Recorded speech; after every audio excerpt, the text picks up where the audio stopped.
Any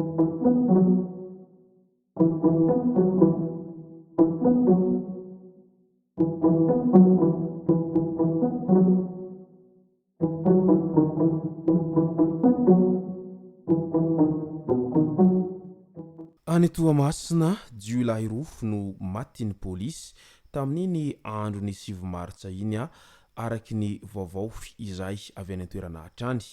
Ka ny pitsopitsony mahakasika an'izay ny fakafakana amintsika atao anatin'ity vidéo ity ka manasa antsika rehetra nanaraka an'ity vidéo ity hatramin'ny farany. Azadino ny milaiky ny vidéo antsika ary tsarovy hatrany ny miabone amin'ny chaîne antsika mba ahafahanareo manaraka tsy tapaka ny vidéo zay lefa nahita isan'andro. Tsy ampindrela moa isika fa avy hatrany tonga de vavany ndao ary.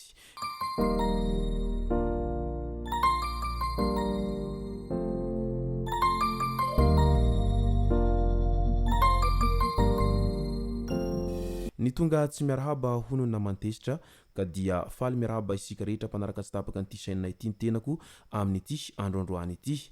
Araky izay efa natsipiko zay dia ny mahakasika ny resaka asan-jiolahy sy ny fahafatesan'ireo jiolahy izay voatifitry ny pôlisy no tena imatematesantsika atao anatin'ity vidéo ity. Fa milohan'izay dia ndao aloha resantsika ireto tsara fantatra manaraka ireto. Vaovao mampalahelo nodimandry tamin'ny andro ny talata 21 martsa 2024 Julien Rakotonaivo izay mimpahay sy mpandalana tantara akademisianina efatale général ny office national des arts et des cultures na OFNAC tao amin'ny MSK izy ary mpikambana tao amin'ny filankevim-pitantanana ofisialy ny rovan'i Madagasikara na Ormada ary isan'ireo nandrafitra ny komite siantifika tamin'ny fanarenana rovan'i Madagasikara ihany koa ny tenany ary izao ny ndaosym-pahafatesana izao ka dia mirary finoana feno ho an'ny fianakaviana manamanjo amin'izao fahalasana ny olo-mangany Madagasikara izao aingany ho tsara levenina ny maty ary aza misosoka alahelo intsony. Sy teny rarena solony aiko vonona izahay fanome tanana amin'ny mpitondra eto Toliara voalohany araky ny nambarany hatrany mba hanalana farany izay malaky ireto fako ireto avoay ny fitaovana rehetra fa izahay no iantoka carburant lany rehetra amin'izay fandraofana an'ireo fako izay tena mahamenatra ny mahita azy. Efa tsy renivohitra tsony izao ny Toliara raha izao no mitohy fa lasa renivohim-pako araky ny nambarany sy teny rarena solony aiko hatrany nandritra ny tafatafa izay ny fanaovany tamin'ity herinandro ity hatrany.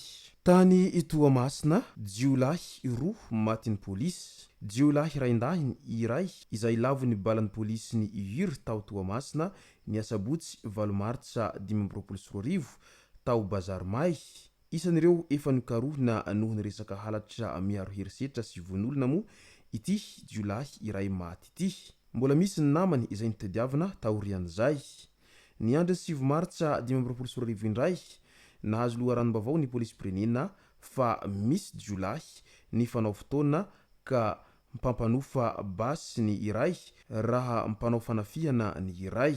Nirotsaka antsehatra avy hatrany ny pôlisy kanjo namoaka ny basy tany amin'ny avy hatrany izy ireo. Vokatr' izay dia maty voatifitra ny iray raha tafaporitsika kosa ny namany ary mbola karohina hatramin'izao. Manoloana an'ity jiolahy izay maty tao Tamatavy ity moa dia niteraka resabe ihany teo anivony fianakaviany ity izay voatonona ho jiolahy mpampanofa basy ity satria nilaza moa ireo izay havany ity jiolahy izay voatifitra ity fa tsy jiolahy ny havan'izy ireo ary tsy mpampanofa basy araky ny nambaran'izy ireo hatrany.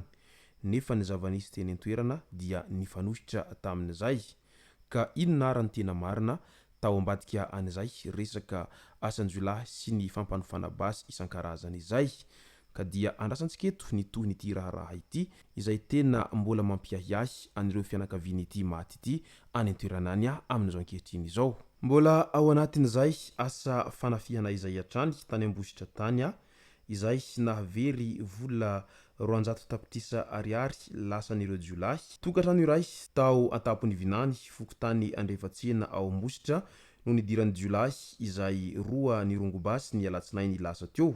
Lasa tamin'izany ny volabe 200 tapitrisa ariary sy finday iray.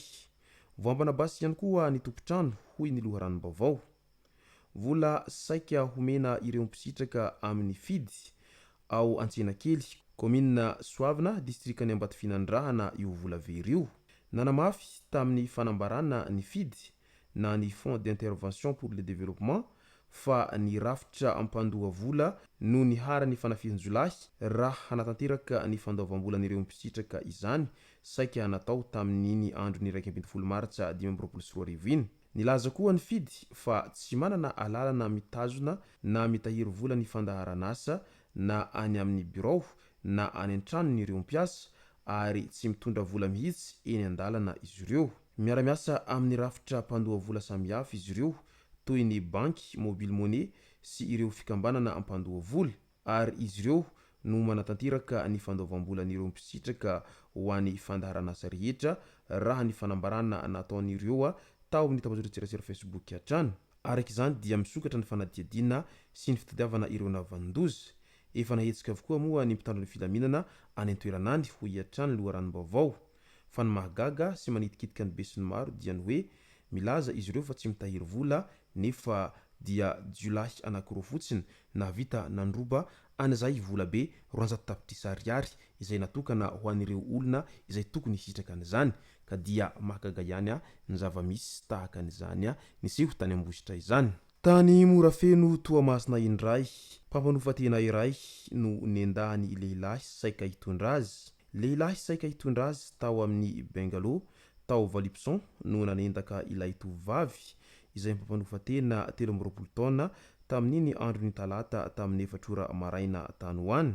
Nosakambininy ilay lehilahy izy ary nokendainy ka nikikika ary nandre izany manodidina izay nitsioka kiririoka ka lasa nitsoka ilay mpanendaka. Lasa ny findain'ilay vehivavy efa matetika no misy olona voaroba amin'io lalana mitsofoka avy any amin'ny Zazakamboty Valipson io raha nambarany mpiasa eo amin'ilay Bengalo hatrany. Midika izany fa tena efa tsy mifidy arapaka intsony ireo mpanao ratsy amin'izao ankehitriny izao, na ianao olon-tsotra na ianao manamboninahitra na ianao mpivarotena na ianao mpivarotranana na ianao manambola na ianao tsy manambola, rehefa misy ny occasion izy ireo handroba anao sy hanendaka anao izay dia avy hatrany ataony daholy izay fika rehetra ahazona ny zavatra eny aminao eny satria aleon'izy ireo mihinana kely toy izay tsy hinana mihitsiny.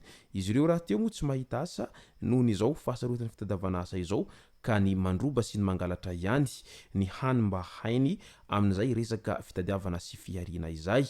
Fa io moa zany ny ratsy tsy kely lalana araka n'izay voalaza izay fa tadidio anefany fa ny manao ratsy dia tsy maintsy mivaly ratsy foana rehefa tratra ianao, fa rehefa mbola tsy tratra mantsy dia sahala amin'ireny hoe nahay ny ala ireny fa rehefa tratra dia tsy maintsy faizina ianao amin'izay fotoana izay na ianao faiziny mpitandro ny filaminana na ianao faizin'ireo vahoaka izay mahatratra anao amin'ny fotoana tsy ampoizinao izay. Izay sy zay ny masaka azona roso tao anatin'ity video ity tomboko lasy tomboko vavy misaotratsika rehetra nanaraka an'ity video ity hatramin'ny farany. Aza adino ny milike ny video antsika ary tsarovy hatrany ny miabone amin'ny chaîne antsika mba ahafahanareo manaraka tsy tahapaka ny video zay lefa neto isan'andro.